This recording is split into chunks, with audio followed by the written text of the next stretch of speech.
Halo teman-teman, Assalamualaikum warahmatullahi wabarakatuh. Jumpa lagi dengan saya Elvara Norma Ariandini. Kalau kemarin kita sudah membahas tentang rekomendasi penelitian kualitatif pada PGSD, seperti yang ada di video ini. Nah, kali ini kita akan lanjutkan untuk rekomendasi penelitian PGSD pada penelitian-penelitian kuantitatif. Oke, kita simak sama-sama ya. Penelitian yang pertama yaitu pengaruh pembelajaran allosterik terhadap prestasi akademik dan keterampilan penelitian siswa pada mata pelajaran titik-titik, kelas titik-titik. Nah, pada penelitian ini, variabel bebasnya adalah pembelajaran allosterik dan variabel terikatnya adalah prestasi akademik dan juga keterampilan penelitian siswa. Nah, ini adalah contoh penelitian yang relevan yang ditulis oleh Husain Bairam dari jurnal Mimbar Sekolah Dasar. Rekomendasi penelitian yang kedua berjudul Meningkatkan Kemampuan Berpikir Kreatif Ilmiah Siswa Sekolah Dasar melalui Model Pembelajaran Course Review Horai atau CRH. Nah, penelitian ini memiliki variabel bebas model pembelajaran Course Review Horai (CRH) dan variabel terikatnya adalah kemampuan berpikir kreatif ilmiah. Contoh penelitiannya adalah dari jurnal Mimbar Sekolah Dasar yang ditulis oleh Linda Hania Fasa dan Siti Rukoyah pada tahun 2020. Rekomendasi penelitian yang ketiga berjudul Pengaruh Pendekatan Konsentrat Piktorial Abstrak atau CPA terhadap peningkatan kemampuan indera spasial siswa sekolah dasar. Nanti bisa ditambah ya sekolah dasar apa, disesuaikan dengan penelitian teman-teman.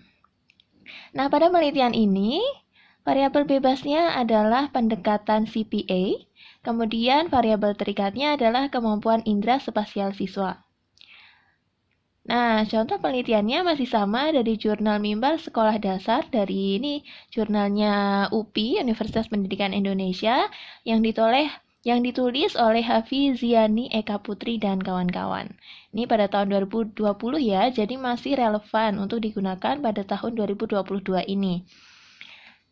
Nah, penelitian selanjutnya yang keempat, itu berjudul Implementasi Pembelajaran Menggunakan Multimedia Interaktif Berbasis Android untuk Meningkatkan Hasil Belajar Siswa SD kelas berapa pada tema apa. Nah, nanti disesuaikan dengan penelitian teman-teman ya.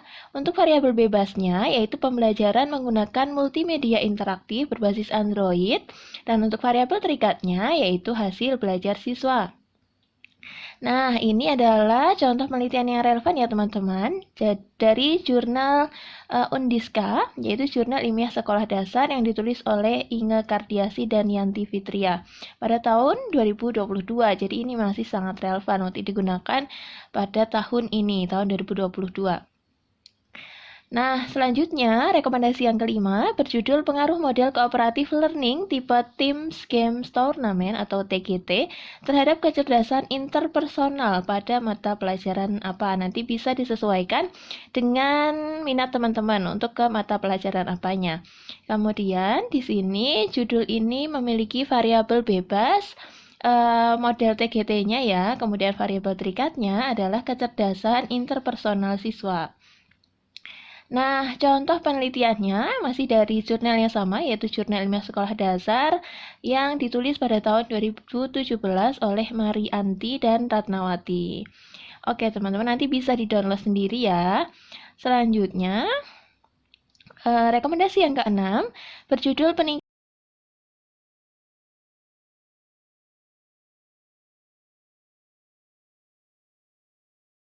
keterampilan menyimak melalui film animasi bagi peserta didik kelas berapa, sekolah dasar apa. Nanti silahkan disesuaikan dengan penelitian teman-teman. Nah, untuk penelitian ini, variabel bebasnya adalah film animasi dan variabel terikatnya adalah keterampilan menyimak. Nah, contoh penelitiannya ini teman-teman dari Universitas Negeri Malang, Jurnal Sekolah Dasar ya. Ini yang ditulis oleh Fikria pada tahun 2020 gitu ya. Selanjutnya, rekomendasi yang ketujuh yaitu pengaruh model STAD. Nanti kepanjangannya silahkan dicari tahu. Berbantuan media apa? Nah, ini medianya bisa apapun yang teman-teman miliki atau yang mungkin sudah dikembangkan sebelumnya ya, atau teman-teman mengembangkan baru. Di sini intinya model STAD ini diberbantukan dengan media, ya, jadi ditambah media tertentu. Nah, nanti dilihat pengaruhnya terhadap pemahaman konsep siswa SD, begitu teman-teman. Nah, di sini variabel terikatnya adalah pemahaman konsep siswa, sementara variabel bebasnya adalah model STAD yang berbantuan media tadi ya. Jadi medianya bisa silahkan teman-teman sesuaikan saja dengan yang teman-teman miliki atau dengan yang teman-teman rasa cocok untuk didampingkan dengan model STAD dan juga untuk mengatasi permasalahan yang teman-teman hadapi di SD. Seperti itu ya. Selanjutnya, ini adalah penelitian yang relevan teman-teman, yang relevan dengan penelitiannya tadi ya. Ini diterbitkan pada tahun 2020 oleh Rizka dan kawan-kawan, sehingga ini masih sangat relevan. Oke, kalau di contohnya ini, dia menggunakan model yang model SEAD-nya yang dibantukan dengan media yang bernama Alpin ini teman-teman. Nah, nanti bisa dicari sendiri Alpin itu apa, begitu ya. Kemudian untuk medianya ini nanti bisa teman-teman sesuaikan atau teman-teman ganti, tidak apa-apa ya, tidak harus sama dengan ini.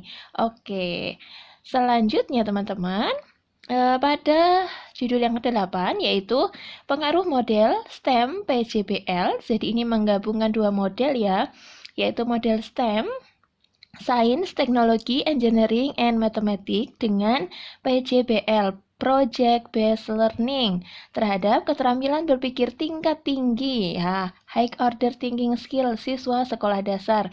Nah, ini nanti bisa diisi ya dengan nama sekolahnya.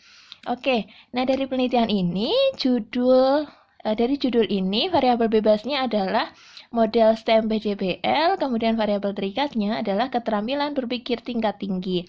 Jadi di sini menggunakan model yang digabungkan ya teman-teman untuk mengetahui pengaruhnya terhadap keterampilan berpikir tingkat tinggi, seperti itu. Nah, ini adalah contoh penelitian yang relevan yang baru saja ditulis oleh Mariani dan kawan-kawan pada tahun 2021 dan diterbitkan di Jurnal Sekolah Dasar Universitas Negeri Malang. Selanjutnya, pada penelitian yang 9, rekomendasinya adalah pengaruh model Teams Game Turnamen ya, sama ya TGT, berbantuan media kotak soal terhadap hasil belajar apa nanti ya di sekolah dasar.